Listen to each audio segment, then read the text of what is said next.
से हेलीकॉप्टर भी संभल नहीं पाता और वहीं तबाह हो जाता है। ये देख ओवरकार्ट एकदम मायूस हो जाता है और हेलीकॉप्टर के पास जाने लगता है। पास आकर वो देखता है कि सर पर चोट लगने की वजह से पायलट की मौत हो गई है, मगर हेलीकॉप्टर में जो मुसाफिर थी वो अभी भी जिंदा थी, बस चोट लगने की वजह से वो बेहोश हो गई थी। आगे इनके साथ क्या होता है वो आगे चलकर हम इस मूवी में देखेंगे। तो मूवी शुरू होती है बहुत ही बड़े बर्फीले इलाके से, जहाँ पर हम एक आदमी को देखते हैं जिसका नाम ओवरकार्ट होता है। वो एक पायलट होता है और उसका जहाज इस बर्फीले इलाके में तबाह हो गया होता है। अब क्योंकि वो यहाँ पर फंस गया था इसलिए काफी परेशान हो गया था और किसी मदद के आने का इंतजार करने लगता है। फिर वो वहाँ एक काफी बड़ा SOS लिख देता है जो किसी को मदद के लिए बुलाया जाने वाला एक निशान होता है। उसने भी ये इसीलिए बनाया था ताकि अगर कोई प्लेन जहाँ से गुजरे तो उन्हें पता चल जाए कि यहाँ पर फंसा हुआ है और वो लोग इसे बचा लें। उसके पास कोई नक्शा भी नहीं था जिसके जरिए वो ये जान सकता कि इस वक्त वो कहाँ पर है, मगर फिर वो अपने हिसाब किताब से एक नक्शा बनाता है। अब देखते ही देखते दिल डलने लगता है। उसकी फिक्र बढ़ती जा रही थी कि कहीं वो यहाँ फंस न जाए। जहाज तबाह होने की वजह से उसका पूरा रेडियो सिस्टम भी तबाह हो गया था, जिससे वो किसी को मदद के लिए बुलाता। वो यहाँ पे जहाज में ही रहता है और मदद आने का इंतजार करता रहता है।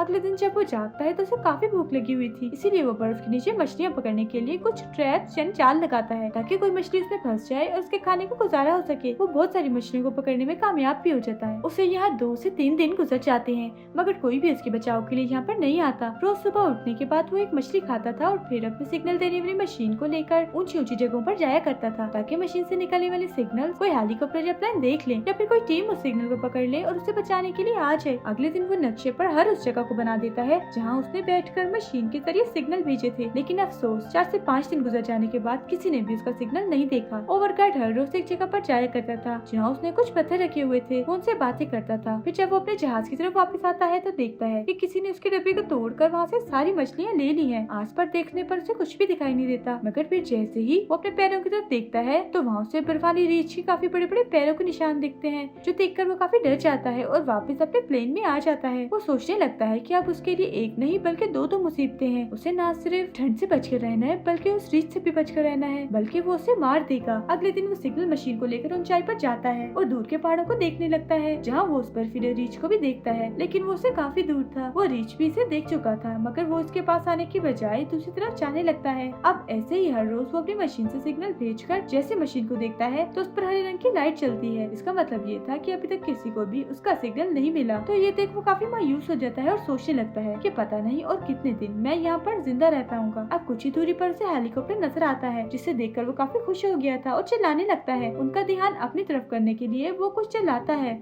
उसका ये प्लान कामयाब हो जाता है क्योंकि वो लोग इसे देख लेते हैं और इसी की तरफ आने लगते हैं, जिससे ओवरकार्ट की खुशी का तो कोई ठिकाना ही नहीं रहता। मगर फिर अचानक से वहाँ मौसम खराब होने लगता है क्योंकि वहाँ तूफान आ गया था, जिस वजह से हेलीकॉप्टर भी संभल नहीं पाता और वहीं तबाह हो जाता है। ये देख ओवरकार्ट एकदम मायूस हो जाता है और हेलीकॉप्टर के पास जाने लगता है। पास आकर वो देखता है कि सर पर चोट लगने की वजह से पायलट की मौत हो गई है, मगर हेलीकॉप्टर में जो मुसाफिर थी वो अभी भी जिंदा थी, बस चोट लगने की वजह से वो बेहोश हो गई थी। ओवरकार्ट पायलट को बाहर निकाल कर लड़की को चेक करने लगता है। वो देखता है कि लड़की के पेट पर एक काफी बड़ा कट है, तो वह हेलीकॉप्टर में रखा मेडिकल बॉक्स उठाकर उसकी मरहम पट्टी करता है। हेलीकॉप्टर का दरवाजा तोड़कर उस पर लड़की को रखता है और उसे खींचकर वापस अपने प्लेन की तरफ आने लगता है। प्लेन में आने के बाद लड़की को होश आती है। वो ओवरकार्ट से उस पायलट के बारे में पूछती है, जिस पर वो बताता है कि वो बेचारा तो मारा गया है। ये सुनकर वो लड़की इतनी टेंशन ले लेती है कि दोबारा से बेहोश हो जाती है। अब क्योंकि ओवरकार्ट को अपना काम भी करना था इसीलिए वो जाने का सोचता है, मगर जाते जाते वो लड़की के लिए एक नोट छोड़ता है जिस पर वो लिखता है कि घबराना नहीं, मैं थोड़ी देर में वापस आ जाऊंगा। इसके बाद वो अपने प्लेन से बाहर निकल जाता है। वो दोबारा से हेलीकॉप्टर के पास आता है और पायलट को वहीं पर बर्फ में दफन करके धुआं करता है। इसके बाद वो हेलीकॉप्टर में से जरूरत का सारा सामान लेकर जाने लगता है। सामान में उसे तस्वीर मिलती है जो देखकर उसे पता चलता है कि पायलट और वो लड़की दोनों हस्बैंड वाइफ थे। वो ये सारा सामान एक स्लाइड यानी बर्फ गाड़ी पर रखकर वापस निकलने लगता है। जाते जाते वो हेलीकॉप्टर पर एक मैसेज लिखता है कि यहाँ पर 2 लोग अभी भी जिंदा हैं, ताकि हेलीकॉप्टर देखकर कोई आए तो उन्हें भी बचा ले। इसके बाद वो अपने प्लेन की तरफ जाने लगता है। वापस आने पर वो दोबारा उस लड़की के जख्म की मरहम पट्टी करता है। उसे यहाँ पर एक हफ्ता गुजर गया था, इसलिए वो खुद को अकेला समझकर रोने लगता है। फिर वो खुद को संभालता है और अपने बनाए हुए नक्शे को देखने लगता है और ये ढूंढने की कोशिश करता है कि इस वक्त वो कहाँ पर है। ये नक्शा भी उसे हेलीकॉप्टर में से मिला था। नक्शे में उसे आसपास के कुछ रेस्क्यू पॉइंट्स भी मिलते हैं, यानी जहाँ जाकर इनका बचाव मुमकिन हो सकता है। तभी अचानक वो ट्रैप जिसमें मछली पकड़ने के लिए लगाया था उसमें आवाज आने लगती है। जब ये बाहर चेक करने जाता है तो देखता है कि काफी बड़ी मछली उसके ट्रैप में फंस गई है। अब सामान में कुछ नूडल्स भी थे जिन्हें मछली के साथ वो पकाता है और आज काफी दिनों के बाद उसे गर्मा गर्म खाना खाने को मिलता है। साथ ही वो उस लड़की को भी होश में लाता है, थोड़ा सा खाना उसे भी खिलाता है, लेकिन वो ठीक से नहीं खा रही थी क्योंकि अभी भी वो बेहोश ही थी। अब वो सिग्नल मशीन दोबारा से लेकर काफी दूर जाता है। साथ ही वो अपने पेन पर भी नजर रख रहा था। अब ऐसे करते करते उन्हें कुछ और दिन गुजर जाते हैं। लड़की की तबीयत भी दिन ब दिन खराब होती जा रही थी। मेडिकल बॉक्स में जो दवाइयाँ थी उनका भी उस पर कोई असर नहीं हो रहा था। सारी सूरत-ए-हाल को देखकर ओवरगार्ड पास वाली रेस्क्यू पॉइंट पर जाने का सोचता है। उसने काफी मछलियाँ भी अपने साथ स्टोर कर ली थी ताकि सफर में इसके खाने के काम आ सके। इसके अलावा पानी और बाकी जरूरत का सामान भी लेकर वो स्लेट पर रखता है। जिसके बाद वो लड़की को भी अपने स्लीपिंग यानी सोने वाले बैग में डालकर स्लेट पर रख देता है क्योंकि वो उसे भी अपने साथ ले जा रहा था। आखिरी बार वो अपने प्लेन को देखता है, जिसके बाद स्लेट की रस्सी को अपने पेट पर बांधकर निकलने लगता है। रास्ते में बार बार ओवरगार्ड को उस लड़की की फिक्र हो रही थी, इसीलिए वो उसे चेक करता है और पानी पिलाने की भी कोशिश करता है ताकि उसकी तबीयत और खराब न हो जाए। साथ ही वो जानबूझकर उसे बातें भी करता है ताकि वो लड़की खुद को अकेला महसूस ना करे और उसे ऐसा ही लगे कि कोई तो है इसके साथ। देखते ही देखते वो थोड़ा रास्ता पार कर लेता है। अब दिन ढलने लगता है और वो भी काफी थक गया था, इसीलिए एक जगह रुककर बर्फ की गुफा बनाता है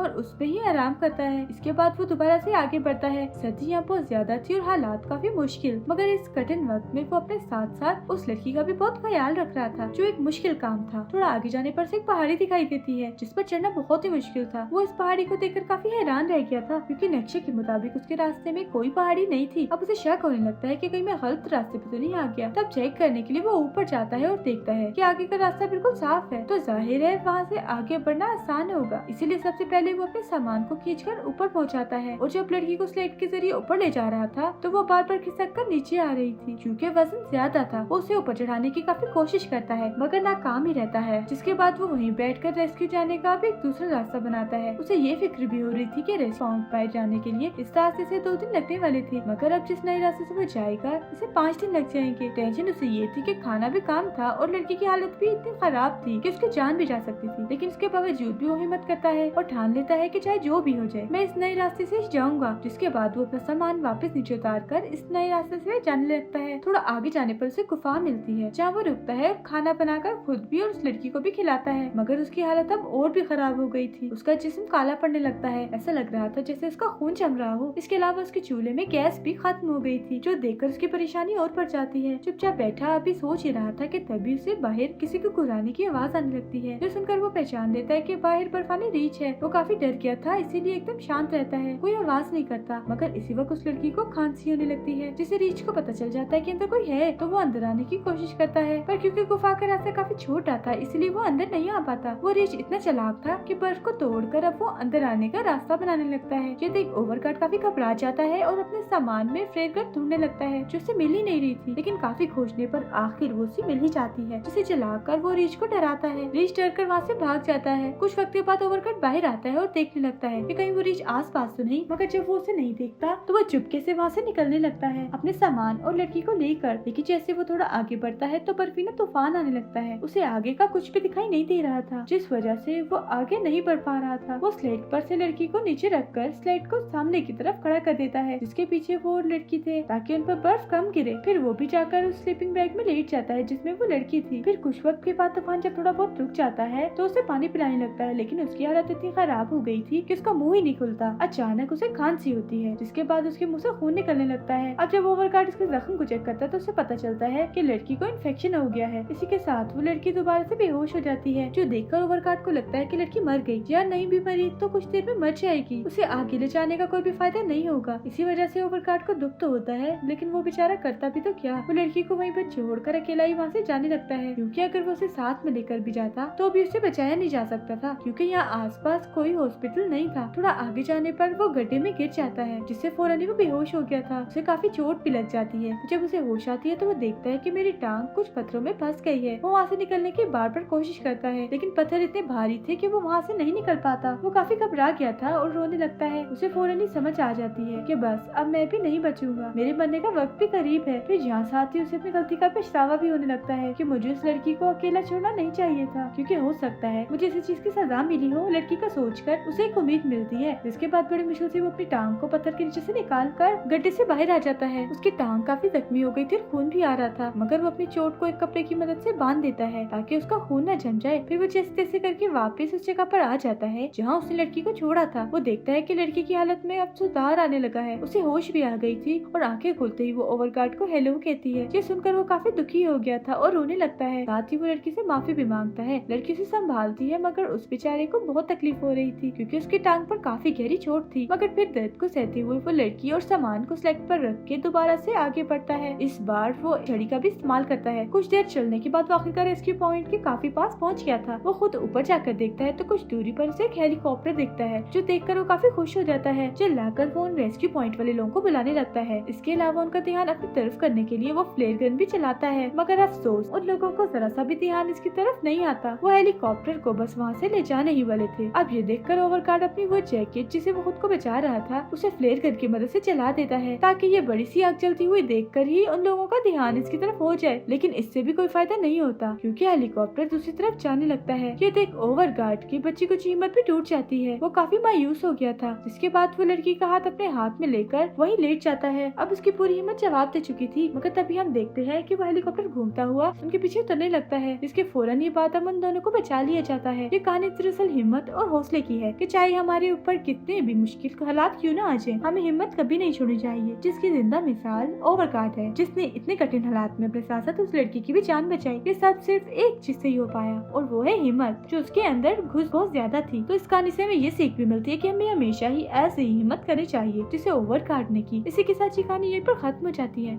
thank you for watching. Movie अच्छी लगी हो तो लाइक शेयर और चैनल को सब्सक्राइब जरूर कीजिएगा।